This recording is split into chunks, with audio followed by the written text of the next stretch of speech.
સ્થાનિક સ્વરાજ્યની ચૂંટણીને લઈને કેશોદમાં પોલીસ દ્વારા ફૂડ પેટ્રોલિંગ હાથ ધરાયું. કેશોદમાં સ્થાનિક નગરપાલિકાની આવનારી ચૂંટણીને અનુલક્ષીને કેશોદ પોલીસ દ્વારા શહેરમાં ફૂડ પેટ્રોલિંગ હાથ ધરવામાં આવ્યું છે. ચૂંટણી દરમિયાન કાયદો અને વ્યવસ્થા જળવાઈ રહે તેમજ નાગરિકોમાં સુરક્ષાની ભાવના મજબૂત બને તે હેતુથી ફૂડ પેટ્રોલિંગ કરવામાં આવ્યું છે.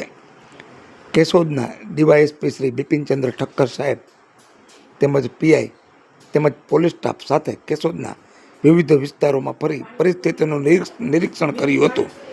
પોલીસ દ્વારા સંવેદનશીલ વિસ્તારોમાં ખાસ ધ્યાન રાખવામાં આવ્યું હતું.